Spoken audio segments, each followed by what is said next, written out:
Hi friends, it's Greg Koyman here, and today I'm going to talk about a very special banknote I have. It's a South African 10 rand,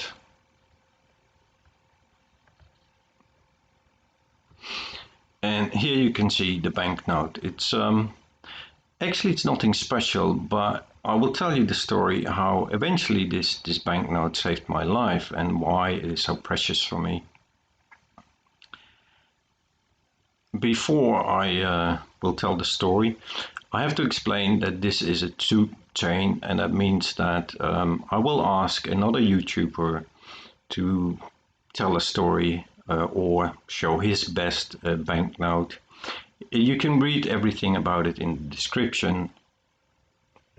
So we have to go back in history.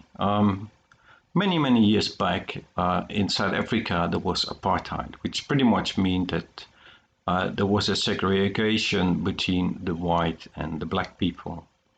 Now, you had certain areas where white onlys could come.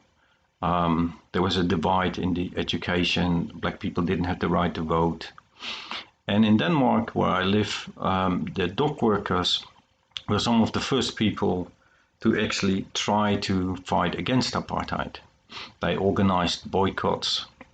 And out of that, the South Africa Committee and the anti-apartheid movement started. I became at some point very active in the anti-apartheid movement. Now, during these years in the anti-apartheid movement, I met lots of people because I was mainly involved in the international work, and every half year I would travel to another European city where we would meet with other people that were fighting against apartheid. But in 1994, when apartheid was over, I was kind of really tired of that, and I was much more interested in the internet. I started working with the internet probably in 1990, and at that point you could send an email, and then if you got an answer within a day, then you were really happy because that was extremely fast. People used Unix to Unix copy protocol, which basically meant that one computer would copy whatever was on another computer. This was slow, but much faster than anything else. And at some point, the internet browser was invented, and here we have a Netscape browser. This was a few years before Windows integrated their own browser. So I started in Denmark with organizing internet for NGOs, and this went very well. So I decided that I missed South Africa, and I opened a small company in Pretoria on Hatfield. I believe it's gone now, but at that time, Hatfield was the hotspot in South Africa. Now, in South Africa, I was still involved with helping NGOs, people that wanted to grow their small communities, better communication, African News Network, where we would pay independent journalists from all kinds of countries in Africa to send news to subscribers all over the world. Due to that, I was invited to come to a reception. So I'm at this reception, and everybody is extremely nicely dressed, except for one guy and me. I was wearing a leather jacket, and the other guy was a guy in a sweater. So I feel kind of uncomfortable with too many suits around me. Unless I'm wearing a suit myself, then I feel quite okay with it. And after a little while, Nelson Mandela walks in, and everybody gathers around him. And a little while later, Kadar Asmal, the person you can see on the right, he also walks in.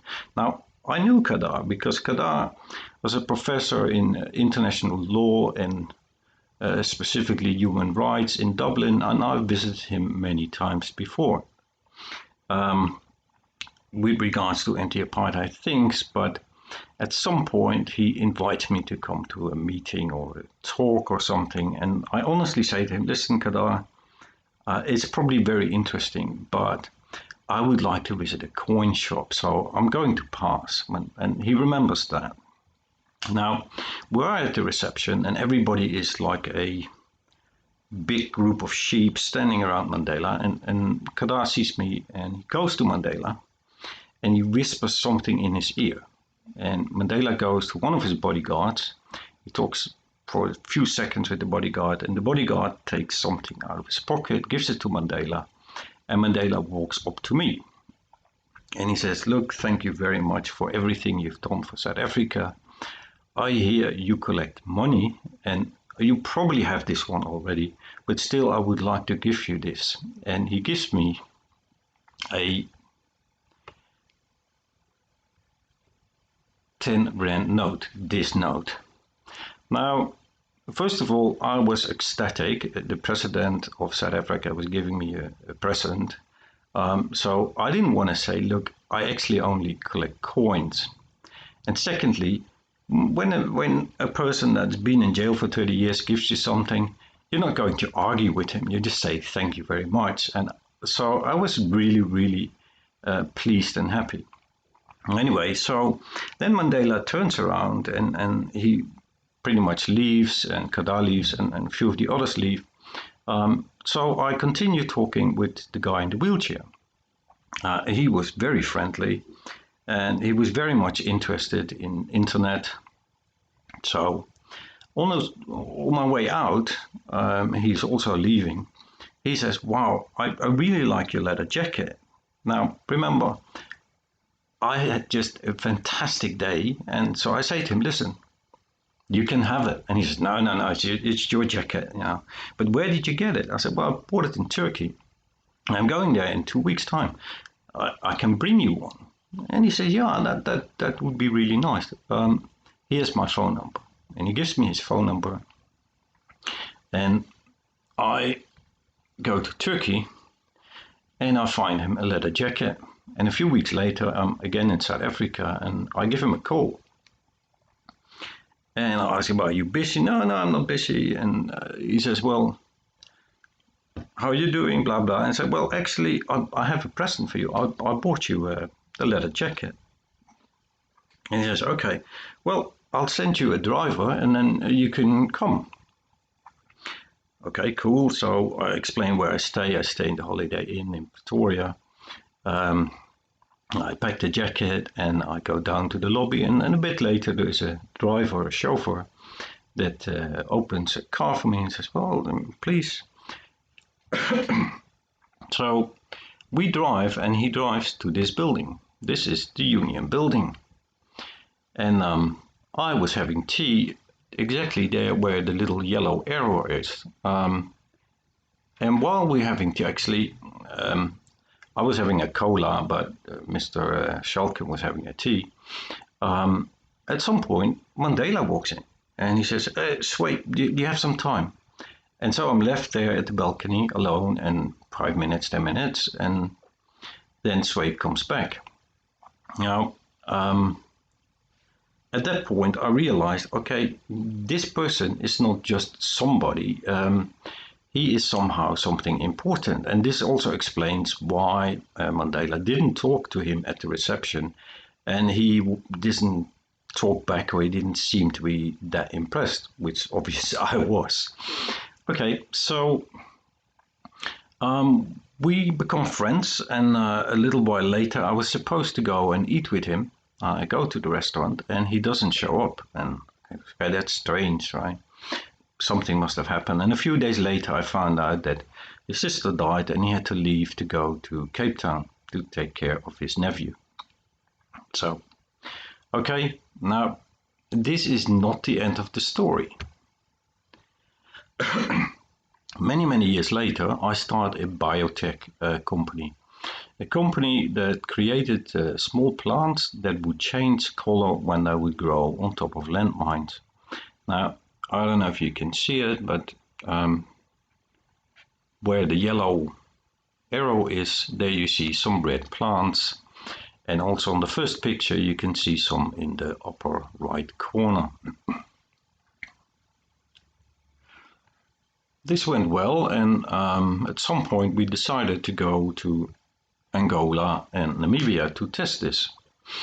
Now, I'm trying to keep this a bit short, so what happened was that at some point I was driving together with two other people, and I was sitting next to the driver from Swakopmund to Windhoek through the desert, and one of the tires exploded and the car rolled down the mountain.